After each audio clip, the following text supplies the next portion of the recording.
Be careful what you let get close to you. Bitterness does not belong in your secret place. Offense, self-pity, discouragement, that will keep you from your destiny.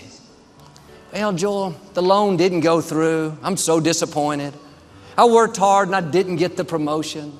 The medical report says I'm never going to get well. Don't let what's on the outside get on the inside. Your inner sanctuary needs to stay positive, hopeful, peaceful. This is what allows God to work. This is what Mary, the mother of Jesus, had to do. As a teenager, she had just met the man of her dreams, Joseph. They fell in love, got engaged. Life couldn't get any better. Everything was going great. Then it totally changed. An angel appeared to Mary and told her that she was going to have a baby without knowing a man, that he would be the Messiah. We focus on how amazing that must have been, a supernatural birth. Wow, she must have been so thrilled. Sometimes we forget what Mary had to go through. She started showing signs of having a baby. Her fiance, Joseph, noticed. They had not yet been together. They were waiting for marriage. You can imagine Mary trying to explain. Yes, Joseph, I'm going to have a baby. I'm pregnant, but I didn't do anything wrong. This angel appeared to me. I can hear him saying, yeah, and I'm going to go find me an angel somewhere. Word got out. People started talking. Negative chatter. There's that girl Mary. She's not married. She's pregnant. He says it's not even his baby. Mary had to accept the fact that she would be misunderstood her whole life. Everybody didn't believe she was going to have a baby without knowing a man. There were people that said, she's a fraud. She's a crook. She should be ashamed of herself. She's just covering her mistakes. Everywhere she went, Mary had to put up with rumors, innuendos, negative talk. She could have become defensive, cynical, bitter, but Mary didn't let the negative chatter get on the inside. When the angel told her she was going to have a baby, the scripture says she pondered that in her heart. That means she thought about it over and over. Notice what Mary let close to her heart was what God promised her. That's what she allowed in her inner sanctuary. She could have let the rumors, the questions, the innuendos in, but Mary guarded her inner sanctuary.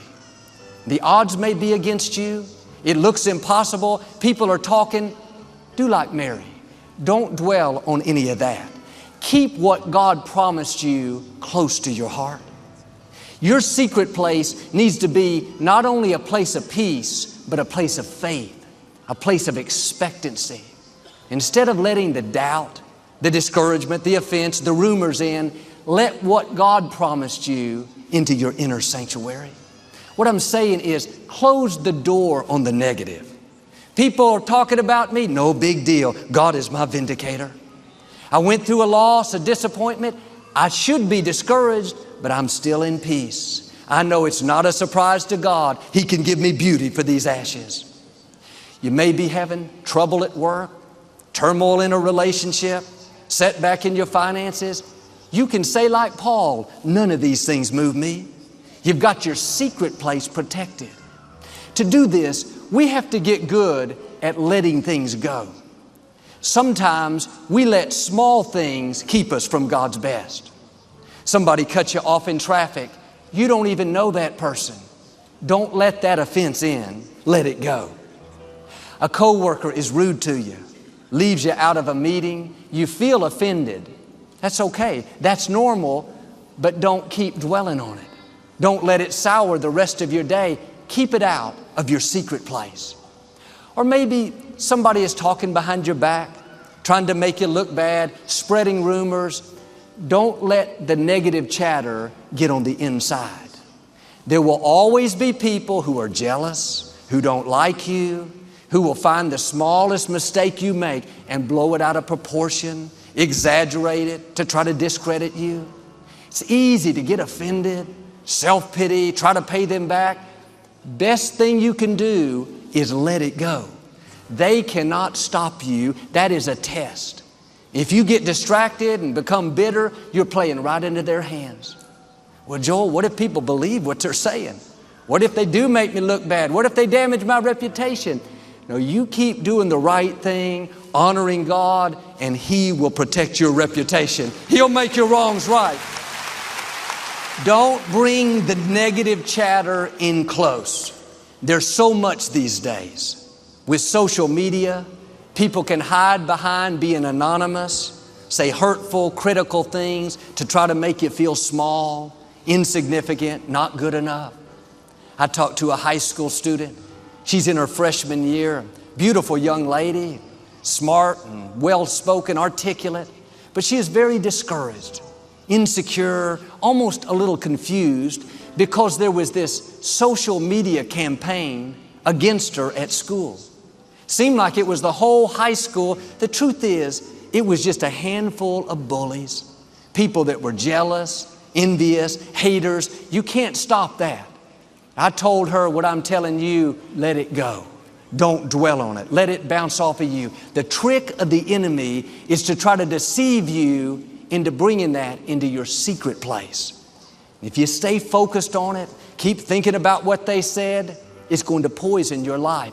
Let it go. Negative chatter does not belong in your inner sanctuary. It takes a mature person to say, I am not going to read that comment. I am not going to get that down into my spirit.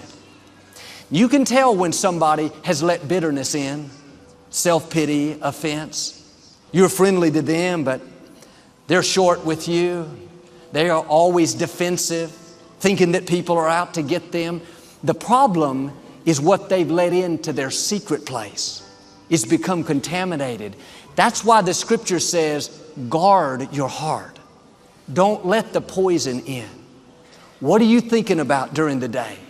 What are you dwelling on at night? What you're constantly playing in your mind, that's what you're allowing in your secret place. Most of the response I receive about our ministry is very positive. People come up, stop me, and thank me. I'm very grateful for that. But I do realize there are a few people that don't like me, maybe 2 or 3. But I no more pay any attention to that. I have never read one negative article about me. If I'm reading it and it starts to go that way, I move on. I don't let it on the inside. I don't want that in my mind, so I have to try to not think about it later. It's easier to guard your secret place if you're not taking in unnecessary things that you know are going to contaminate you. Quit reading every negative comment about you. Quit asking your friends for all the details of what the hateful, jealous, critical people are saying about you. Do like me. Assume that everybody loves you. I'm naive, but I act like everybody's my best friend. The truth is, it is better to live out of a place of wholeness, positive, confident, secure, faith, than to live out of insecurity, bitterness, being defensive. The Scripture says, think on things that are of a good report, things that are wholesome, positive, hopeful. Sometimes we're our own worst enemies. We call that friend. Now tell me again what that person was saying about me. Before long, we want to pay them back. It's on the forefront of our mind. If you keep thinking about it, reliving the hurt, dwelling on what they said, you're letting it into your secret place. It's not only going to contaminate you, but then God will step back and wait. If you want to handle it, God will let you handle it. But if you say, God, I'm not going to worry about this. I'm not bringing this close to me. I'm staying on the high road. I'm protecting my secret place.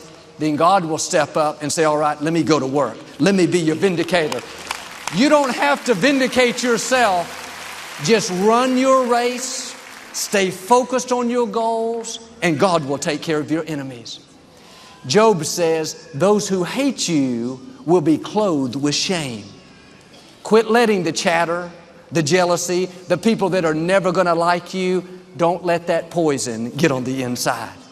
A few years after I started ministering, there was this person that was very against me. It was like their mission in life to try to make me look bad, and they were very vocal about it. I'd never met them, but I'd hear reports that they were making disparaging remarks and trying to discredit me. This went on for 7 or 8 years. In the natural, of course, you want to get in there and fight that battle, defend yourself. I did just what I'm asking you to do. I let it go. I didn't pay any attention to it. I said, God, I am not going to let that poison into my secret place. I'm staying in peace. I'm keeping my joy. I didn't do it just one time and I was done. I did it again and again, year after year. That offense kept coming back, knocking on the door. One day, this person had some negative things come out about them, some things they weren't doing right.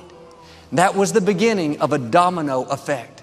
Everything started to come down. They lost their business, their influence, their reputation, their platform. Like the scripture says, they were clothed with shame.